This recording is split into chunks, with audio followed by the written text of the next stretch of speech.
Okay, we're here with Kirk, just talking a little bit about the case of Ronie Parrott and the unsolved murder that happened. Now, she disappeared on August 25th of 2015. And her body was found February 13th of 2016. And so it's been just barely over 5 years that this has been a cold case. And so just here with a friend of hers named Kirk, and we're going to ask some questions.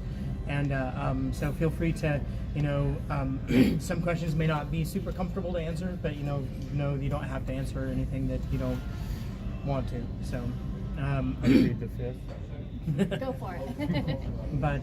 But let's start off with tell us a little bit about your relationship with Ronie, how you knew her and stuff like that. Well, I actually met her through my nephew.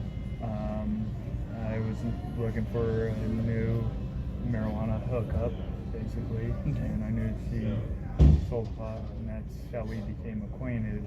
And shortly after that, she actually became one of my best friends. I was over there all the time, hanging out with her. Okay.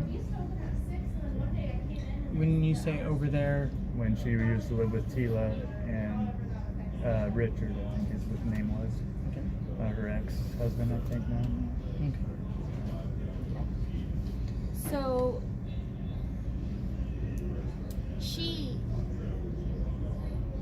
how long have you known her? By the time she was killed, probably known her for about 9 months. Okay. Okay. All right. How would you describe her? Caring, fun, loving, really cared about life. And I mean, she's done things to help me out. I've also done things to try to help her out. And the whole music thing, I've heard about it, but I hadn't really witnessed it with my own eyes. But I've heard about it from numerous people. That's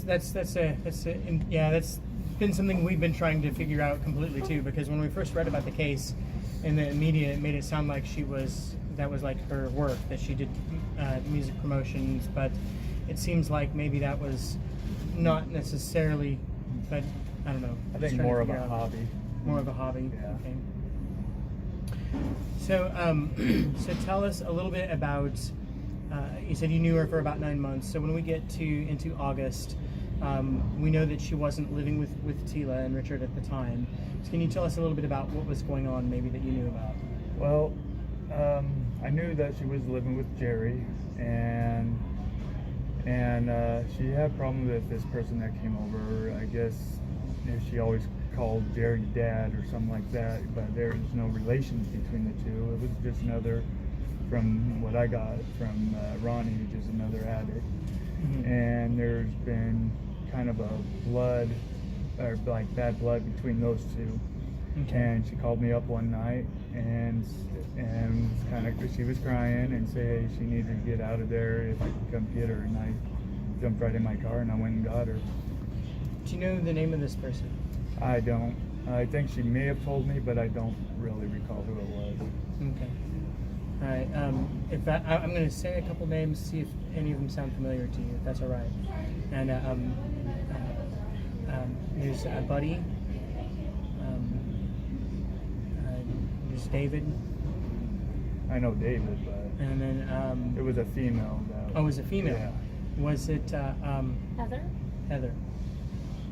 Yeah, I can't really be That's okay. certain. Okay, that's all right. And these are names that we've heard that Right. came up. So you came in and picked her up, and she was staying with you. Okay. And she started staying with me for a while, and it was actually about a month before she disappeared is when I got arrested. So Okay. I was in jail when she disappeared. So, I'm just going to ask because it's been brought up and you don't have to answer. Was she staying with you and your house got raided? She was. Okay. And she had nothing to do with that. That Right. was my fault. We knew that. We They just got know that raided, she had yeah. been at a house that had been raided and her laptop had possibly been taken in the raid or Possibly. something. Can I ask you when that happened? let's see here. I was still in jail. I probably went up. I think it happened between August and, or actually, I was still in jail. So it happened between the time I got arrested to the time she disappeared. Just in that short time period. Okay. And I was only in jail for about a month before she disappeared. Okay, so it was in that brief month before. Do you know, out of curiosity, you said that she didn't have anything to do with it, because so one of the things that we're trying to do is we don't pin like one specific person as like the guilty party. You know what I mean? What we try and do is say, okay, let's look at all possible avenues. I know definitely some people have some very strong theories and opinions on who they think it is, but we try and do as far as we can because we don't want to hyper focus on one thing and miss something else. So when the house was raided, were there other people staying there? You were in jail at the time. I was, and there were actually some other people there, which I had been, but I was unsuccessful because I was incarcerated. But that I was trying to get out, and by the time we sold the house, I finally had somebody that was going to go over there and say, hey, you guys need to leave, but by then we already sold the house. Okay. And so, Could they have been angry at Ronie?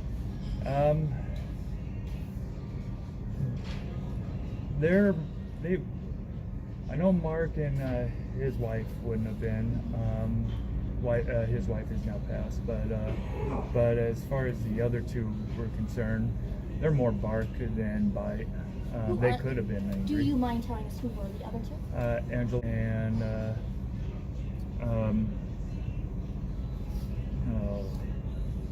her girlfriend, Mindy. I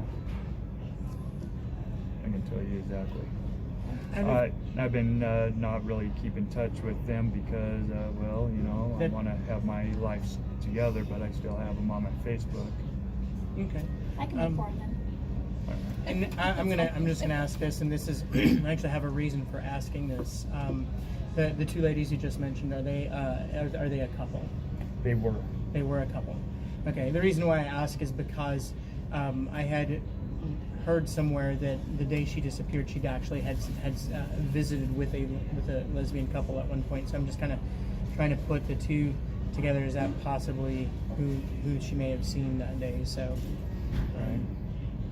okay, all right. So, so what do you know about when she disappeared? I know that David came and picked her up, and Do you know where from? from my house. Okay. And they left, and that's the last we knew. But I had my theories. I believe David was one of them, but I believe that he didn't act alone. Whether the other person had a hand in it or just a say-so in it, of wanting him to do it, But and there's a reason why I think the other one is Jerry. And there's a reason why I think he had something to do with it, even if he wasn't the one that pulled the trigger. Okay. Do you know anything about a pound of pot that went missing? I heard about it, and I've never met any pot dealers, unless they're like big time in the game, that would have been that angry to kill somebody over. Okay. I mean, if they were like somebody like part of some crew or something like that, that could have been a different story. But all the other pot dealers I've ever known weren't like that. Okay. Okay. All right. So what is your theory? Well, I honestly believe that. Well, I took Ronie over to Jerry's to try to get her things and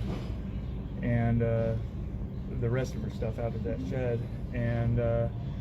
and she couldn't get it, and Jerry was saying, oh, it's not there, we don't have it, whatever. And Ronie did have the police show up to try to help her get the stuff. And anytime when you're around like druggies and you call the cops, I mean, they automatically look at it as a big no-no. And with a couple of his sons being found, but the cops couldn't do nothing about it, so yell when she was coming back to my car. She did yell to the cops, said, "Hey, if I wind up disappearing, remember SVC." And she got in my car and we left. So I'm going to ask you a question because you've been incarcerated. Yeah. And I am not familiar with it at all. I kind of understand a little bit. Is there a possibility that because his sons are the founder, that Jerry works for him, for his sons? I wouldn't know. I wouldn't think that he would work for them, but I think that he can tell them what's going on, and they would send somebody else. Okay. So he could be their informant, so to speak. Yeah, and I had known, and when they first started, David used to be like a torpedo for SVC. I don't think he ever actually joined, but I think he would, go out and beat somebody down, for them. Okay, so torpedoes like someone who goes and like takes care of business for the Okay. group. Okay. So how well did you know Dave? I got pretty well acquainted with him. Never did like him. Him and I almost went into blows the last time we actually. Well, not the last time, but almost like shortly before I got arrested. I saw him last, but prior to that, we've almost gone into blows before. Okay. And that was while they were all still living downtown with Tila and stuff. Besides her calling the cops that day that that she was trying to get stuff out of her shed, what is there any other motive or reason behind why Jerry might have possibly been involved? That's the main thing, and I know he has access to guns himself because I came over to see Ronie and I tried getting her attention. Next thing you know, I see him come out of the back gate, and once he recognized me, hurried up, tried hiding his gun, and it looked like it had to have been like a 45 or something. So I know he has access to guns also. Okay. But What would you say Ronnie's state of mind was the last time you saw her? she was happy, didn't seem worried at all, no care in the world. So you didn't get the sense that She was she felt threatened by right. any of them? Okay. So I will ask this just out of curiosity. I'm just kind of circling back to something you said earlier about most pot dealers would not kill over a pound of weed. We have had people say that David was pretty angry and upset about that. Is there maybe a reason behind that? And I know we know, and I would agree. I think a lot of pot dealers may not necessarily kill for that, but knowing David, he seems like a kind of a violent guy. The only thing I can think of, he is, I think, violent. The only thing I can really think of about that would be that it was given to her on a front from David, but David still owed somebody higher money for that, and when it came up missing, he was basically out of that money, and only one thing he could have done is offer to do Ronie in, for them, if they knew the whole situation. That's the only thing I can think of. I'm going to ask you another kind of a blunt question, and this is just out of a curiosity, because we don't know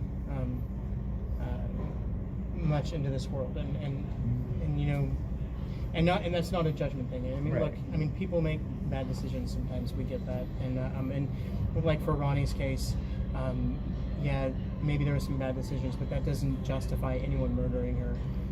And without a doubt, she's a victim, and it should have never happened. But just out of curiosity, let me put a scenario out just for curiosity's sake. Let's say David owed money for the pot. Would it be possible that he could try and have some sort of a trade to, like, if he couldn't pay for it, maybe he would say, why don't you use Ronie for payment? Is that something that might happen? He could end up trying, but Ronie is headstrong and say no way in hell. Yeah, not saying that she would do that. I know. I'm just the curiosity is would that Yeah. be It's something possible that it's possible with Dave. Anything's possible with him. Okay. Honestly. So who do you think? I honestly think that it was Dave that did it, and that's the reason why he ended up being able to get Ronie out where he did, is because she trusted him. But I believe that he was asked or told to do it. So he was under direction. Yeah. And he, But then again, I also know him personally, and I know that his rage can be bad enough where he could just snap like that and end up doing it out of a fit of rage. And if he felt, I mean, and I've heard people talk about, he felt guilty and stuff, and I mean that all that remorse could come back on him, after the fact, if it happened in a fit of rage. I was going to ask you, did you happen to see Jerry or David or any of these other people after Ronie had disappeared? No. No. Okay. So you haven't seen or heard from them since then? Because I was going to ask maybe if you knew how their state of mind was after the fact, but. With Jerry, I don't think he would have felt any remorse at all. I wouldn't think neither with Dave, but then again, they have a lot of history together, and I don't know his softer side, so it could be wrong about how he would have ended up feeling afterwards. Okay. All right. Well, do you have any other questions? I don't. Is there anything you want to that you feel people need to know? Well, so here we are outside of Kirk's old house, and this is the place that Ronie was living at when she disappeared. Right. We kept asking what was the timeline, where was she staying, and we were able to finally pin that down. And you just heard Kirk talking about this house. It was where she was last seen, or last known to stay. We know that somebody came and picked her up In a red truck. With a red truck. So, what else did we learn? I think that the interesting thing about kind of this whole location and everything like that is just thinking about some of the texts that we've seen from Ronie. Right. How, some of the stuff that she talked about, we were able to get some text messages that were from Ronie to a friend of hers. And she talked about her living situation. Yeah. And she talked about how she did not want a lot of people to know where she was staying. Right. And this is where she was at, but there was a lot of people that believed that she was staying down by the river. Down by the river. Kirk did say she kept her stuff here, and I had somebody else tell me that she would keep her stuff here, but she wasn't necessarily eating or sleeping here. And we did confirm that at what point this was a house that apparently had a lot of drug activity. It's obviously been cleaned up. It looks amazing now. Looks very nice now. Yeah. For whoever owns it now. Yeah. So, but we did confirm that it did at one point. The neighbors did talk about that. So, the other thing too is, when we're talking about and thinking about how she didn't want people to know where she was living at the time, in those same text messages that we read from Ronie, she was talking about how she owed $1,300 to David and Jerry, two names that keep coming up in this investigation. Not saying that they had anything to do with her murder, but she said in the text messages that she owed money to them, that they were angry with her over the money that they owed, and that we learned from the Bernadette video, from the interview, that that David was very upset with her over either this money or the marijuana, and they might have been linked together, the same thing. So. Yeah. And I also talked to somebody that talked about her trying to unload that. So we did confirm that she did take a pound of pot and that she was trying to sell it. And that she was trying to recruit people to help her sell that. Yeah. So I did confirm some of that information from other people. So there's several people that have talked about that missing pot. So it's interesting what we've learned so far. Like what we discussed, August 25th, 2015, she was picked up here in a red truck. That's where she had kind of been staying at the time, according to Kirk. And it's interesting the things we've learned so far. It is. And we'll we'll keep asking around. We have some interviews coming up, right? We do. We have a couple more coming up. We have one from Jody, who actually knew Ronie and Dave.